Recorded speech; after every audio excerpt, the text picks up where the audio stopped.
Welcome back friends to the class number 96, and now we are fully clear about the whole concept of pre-shipment and post-shipment financing. And now in this through short video we will discuss how do we how do we pay off our liability of pre-shipment and post-shipment finance if we have taken that same facility from the bankers. So for pre-shipment finance and post-shipment finance.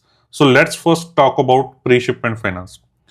So before understanding how to pay off the liability of pre-shipment finance, you need to understand these scenarios.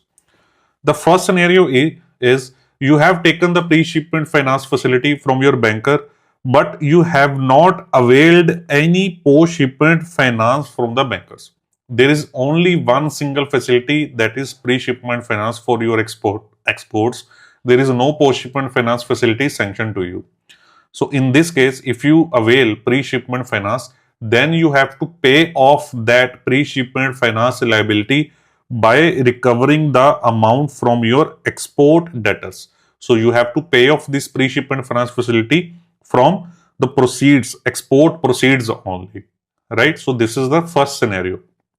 Now coming to second scenario, you have taken pre-shipment finance and bankers have also allowed you post-shipment finance as well, whether as a sublimit of pre-shipment finance or whether as a separate facility altogether. You have been allowed post-shipment finance facility by the bankers as well in your sanction letter. So there are again two scenarios in this situation.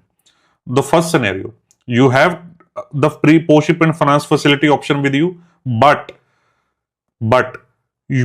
export documents are not sent through the bank, but you are not sending the export documents through the bankers, you are sending the export documents directly to the importer. So in that scenario, you will not be able to avail the benefit of post-shipment finance facility from the bankers, right? Or even if you are sending the export documents through the bankers,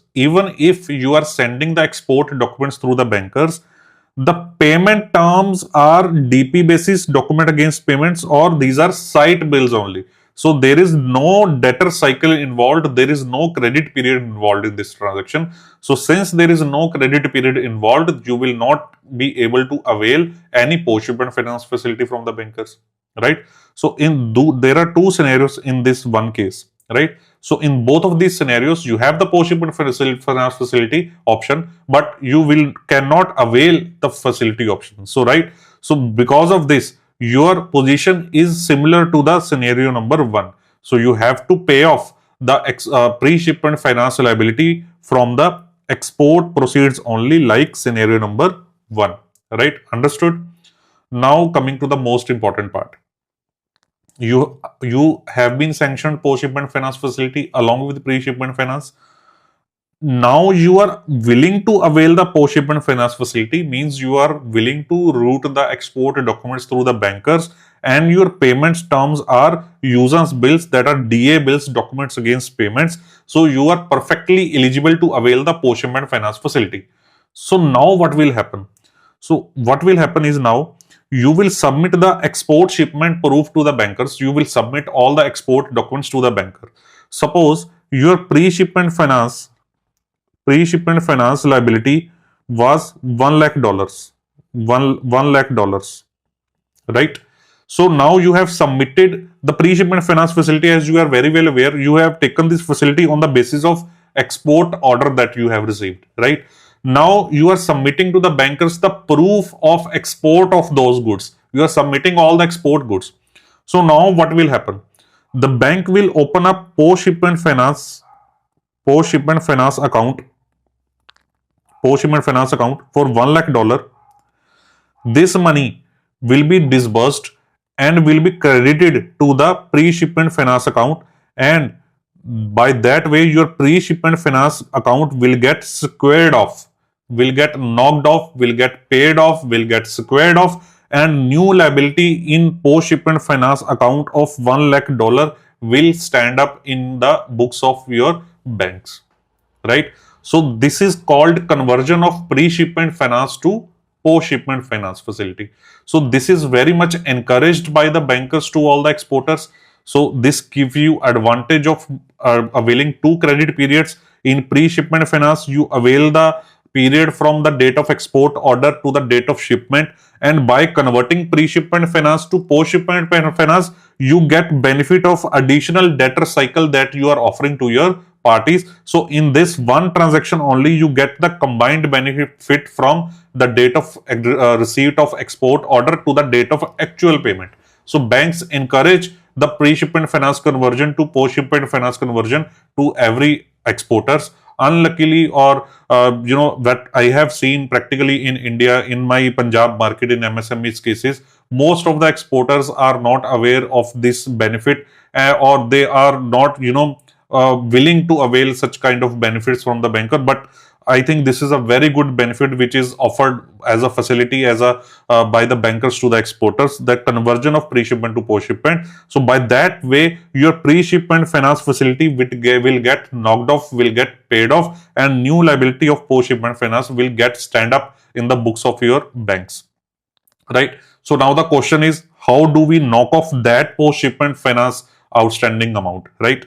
So pre-shipment finance is account is paid off and converted into post-shipment finance. Now how to pay off?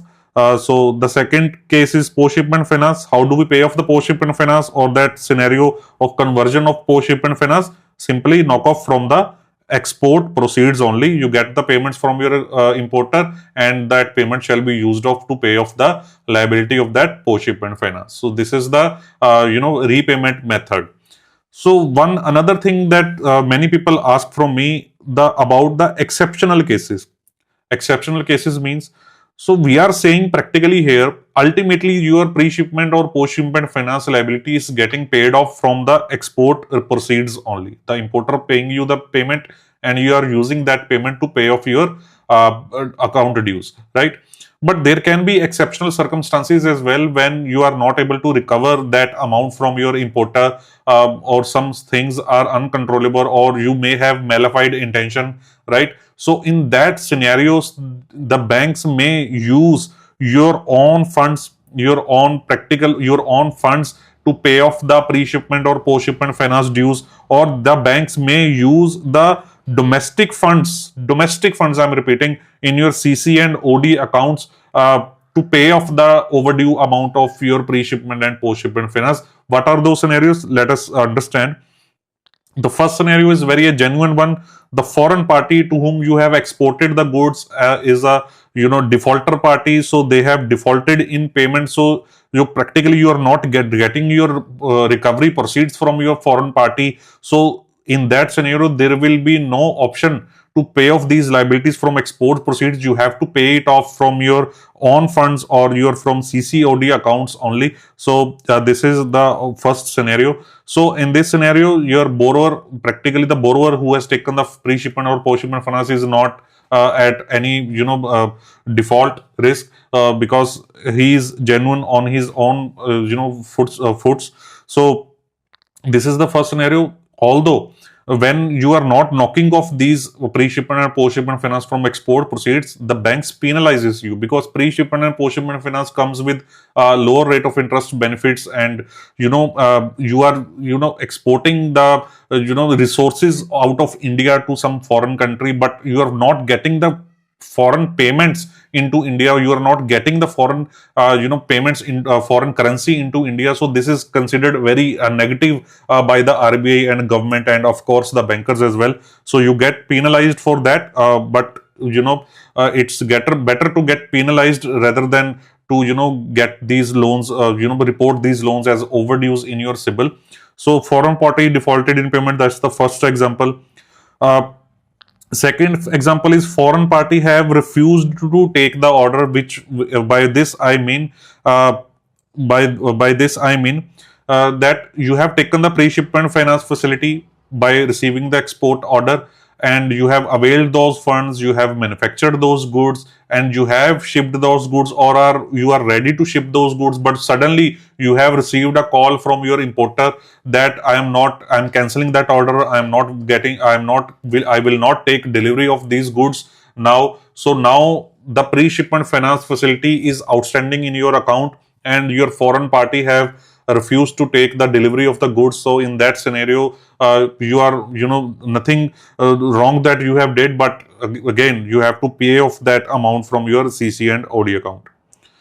Now, the third scenario is our own borrower defaulted and didn't exported the goods. So that scenario I have seen practically as well in my career journey in the bankers. So in one of the scenario, we have funded the pre-shipment finance facility to one of our borrowers. So the pre-shipment finance facility was, getting overdue. The bills were not getting knocked off. So we went to the borrower premises and asked, sir, what happened? Why you are not receiving the export payments? So you have not availed the post-shipment finance facility as well. You have availed only pre-shipment finance facility, and the same facility is in overdue at the moment. So what is the status of your payment?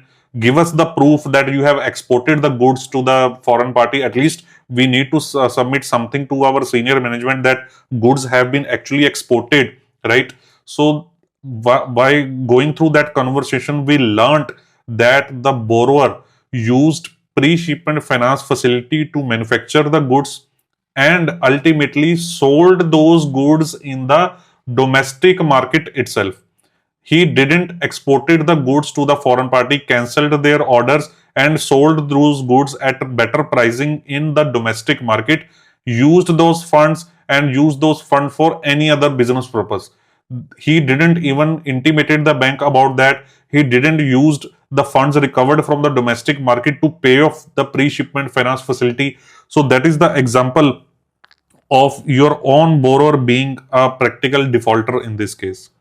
So the next scenario is the circumstances which are beyond your control, like war between the countries and COVID situation, where during the COVID, I remember in 2020, all the bills of our export parties were on the verge of getting overdue.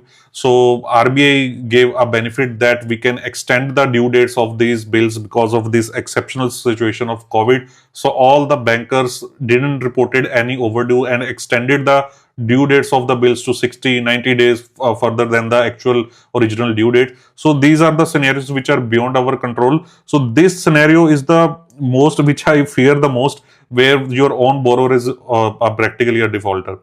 So that is how you knock off these pre-shipment and post-shipment finance facilities. In the next video, we will discuss slightly about the eligibility calculation of pre-shipment and post-shipment. Thank you very much for staying with this channel.